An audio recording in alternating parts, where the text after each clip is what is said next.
Hello, everyone, and welcome back to Easy English with Eva.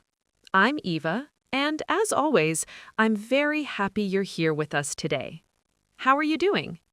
How's your day going so far? I hope you have your tea, your coffee, or at least a comfortable chair, because today's episode is going to be really fun. Yes, today is not one of those heavy grammar lessons where everyone starts panicking after the second minute. Exactly. No stress today.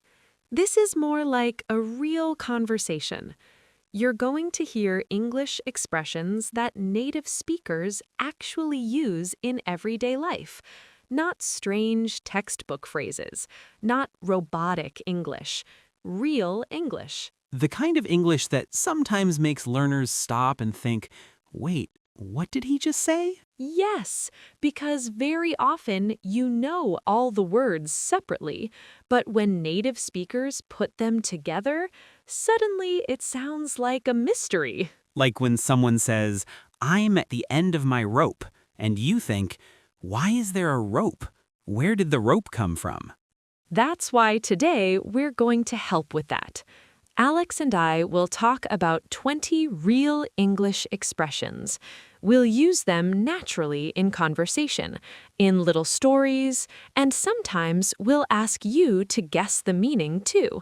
So by the end of this episode, you won't just understand these expressions, you'll actually feel them. And hopefully use them too, because that's the goal, right? Not just, oh yes, I've seen this expression before, but oh, I can use this in real life. And don't worry if some of these expressions are new. That's normal. Some are very common, some are a little more advanced, and some are just really fun to use. And some make you sound smarter than you actually are, which, honestly, is always useful. That is also true.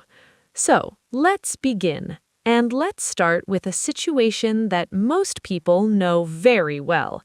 A room full of strangers, a cup of coffee, awkward silence, and nobody knows who should speak first. Actually, before we go into awkward silence, let me start with this. Alex, have you ever worked with someone who notices everything? I mean, everything. They answer quickly, they understand immediately, they never look confused, and they always seem one step ahead. Oh, yes. I used to work with a manager like that. He always knew what was going on.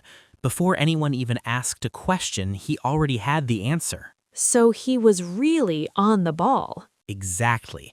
He was one of those people who walk into a meeting and immediately understand the mood, the problem, the solution, everything. That expression is really useful. If someone is on the ball, it means they are quick to understand things and quick to react. They're alert, sharp, ready. And the opposite is also very easy to imagine. Someone who didn't sleep enough walks into a meeting half alive, holding coffee like it's life support. That person is definitely not on the ball. Yes. For example, she's always on the ball in meetings. Or you need to be on the ball if you want to work in a fast-paced office. I try to be on the ball in conversations. You try. Well, I try. Success is not always guaranteed before my second coffee. Fair enough. And that's a nice thing about this expression.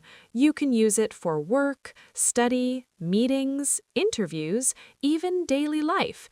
If someone is thinking clearly and reacting quickly, they're on the ball. Now let's go back to that room full of strangers, because I think we've all been there. You walk into an event, a meeting, a class, maybe even a party, and everyone is standing there smiling politely, but nobody is really talking. Yes, that terrible moment when people look at their drinks, their phones, the wall, the floor, anything except each other. Exactly right. And that's when usually someone has to break the ice. That's one of my favorite expressions because the image is so clear. Everything feels cold and awkward, and then someone says something friendly or funny, and suddenly the atmosphere changes. Yes, to break the ice means to start a conversation and make people feel more relaxed and comfortable. Here's an example. At the start of the meeting, the manager told a joke to break the ice. Or, I never know how to break the ice with new people. I think humor is one of the best ways to break the ice. Yes, if the joke is good. That is an important condition. A bad joke does not break the ice. It freezes the room even more. Yes, then you need a second person to save the situation. Speaking of difficult situations, let's talk about tests, because that word alone already changes people's faces. Yes, the word test has a very special power. Even adults suddenly feel like school children again. Very true. Now imagine you have an exam, an interview, a driving test, or an important presentation. You prepare, you do your best, and then everything goes really well. Not just okay, really well. Then we can say you passed with flying colors. That expression sounds so positive. It has energy. It feels success with confidence. Yes, if you do something with flying colors, you do it very successfully, especially if you pass a test or complete something difficult extremely well. Here's a simple example. She passed her exam with flying colors. Or, he got through the interview with flying colors. That's right. Did you ever pass anything with flying colors? Be honest. I'd like to say yes to everything, but that would be fiction. I think my driving test went really well. That one I passed with flying colors. Math, however, and I had a very complicated relationship. That sounds like a very polite way to describe mathematical disaster. Yes, math and I got off on the wrong foot very early in life. That is actually another good expression for later. But yes, with flying colors is a great phrase to use when success is clear and strong. Not just I passed, but I passed really well. Now let's move from success to human behavior, because people are interesting, sometimes too interesting. Let's imagine this. A teacher sees that a student is doing something wrong, maybe whispering during a test, maybe looking at someone else's paper, maybe very clearly cheating, and the teacher notices but says nothing. So the teacher turns a blind eye. Exactly. To turn a blind eye means to ignore something that you know is wrong. You see it, you understand it, but you decide not to react. I think sometimes people turn a blind eye because they don't want conflict. Right. Or because they're tired. Or because they think, I really do not have the energy for this today. Which, to be fair, is also a very human feeling. Very human. But usually when we use this expression, there's an idea that ignoring the problem is not really the right thing to do. Yeah, exactly. It's not just I didn't notice, it's I noticed and chose to pretend I didn't. That's the key difference. Now, let me ask you a dangerous question. Have you ever taken the easy way out? How honest do you want me to be? Very. The people deserve the truth. Then yes, absolutely. At some point, everyone has taken the easy way out. I agree. To take the easy way out means to choose the easiest solution in a difficult situation, usually instead of doing the harder but better thing. Exactly. It's when you avoid effort or responsibility or discomfort. Here's an example. He took the easy way out and didn't finish the project properly. Or, don't take the easy way out, deal with the problem. Students do this too. Of course they do. Instead of learning 20 words, they learn 3 and hope for the best. That is not called strategy. That is called optimism. Very risky optimism. Yes, that's right. And sometimes in life, we all feel tempted to take the easy way out, but usually the easy option creates more problems later. Yes, it feels easy now and painful tomorrow. Now let's move to one of my favorite groups of expressions because they are so emotional and so natural in conversation. What on earth? Why on earth? How on earth? Yes, these are great because people use them when they are really surprised, confused, or slightly frustrated. That's exactly it. For example, listen to this. What on earth is that? Why on earth did you do that? How on earth did you manage that? I think tone is really important here because these expressions are not flat. You don't say them like a robot. You say them with feeling. That's true. If your friend arrives carrying 6 bags, 2 plants, a lamp, and somehow also an umbrella, you naturally say, "How on earth are you carrying all that?" Or if someone texts you at 3 a.m. and says, "I just decided to repaint my kitchen," you might say, "Why on earth are you doing that now?" Yes. These expressions make your English sound much more natural because native speakers use them all the time. They show surprise, confusion, disbelief, emotion. And they sound much stronger than just saying why or how. You're right. They give color to the sentence. So already we've had quite a few useful expressions. On the ball, break the ice, with flying colors, turn a blind eye, take the easy way out, and what, why, how on earth. Not bad at all. Yes, and the nice thing is that these are not strange, old-fashioned idioms. These are expressions people really use. And we're just getting started, because next we're going to talk about stress, patience, early mornings, dramatic people, and those moments when you feel like you just can't deal with anything anymore. Which sounds surprisingly realistic. Very realistic. So let's continue. All right, let's move on to another expression that you'll often hear when people explain why they changed their plans. In light of something. Good. This one usually appears when new information changes the situation. Imagine this. You planned a picnic. You bought sandwiches, you packed drinks, everything is ready.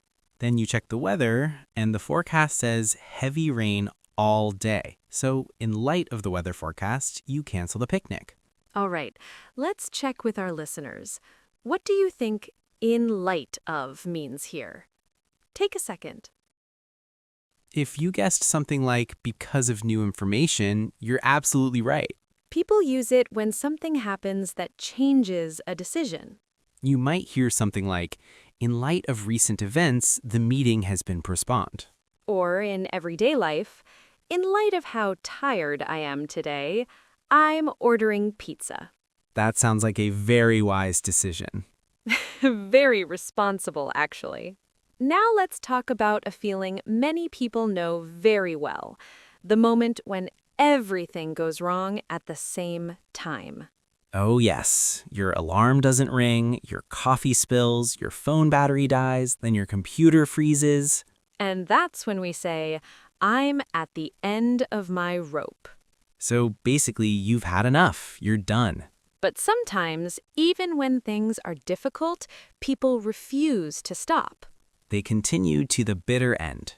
That means they keep going until everything is finished, even if it's hard. Athletes do this all the time. They fight to the bitter end of a competition. Or students finishing a project at 2 a.m. Yes, powered by coffee and panic. A very powerful combination. Actually, this reminds me of something that happened last year. I had a big presentation at work. Those are always stressful. The night before, I stayed up really late preparing everything. I was burning the midnight oil. And in the morning, I felt a little under the weather. Oh no. But once the presentation started, everything went smoothly. It was almost a piece of cake. Nice. So you solved everything in one move. You killed two birds with one stone. That's true. Now, let's talk about first impressions, because sometimes things start well and sometimes they really don't.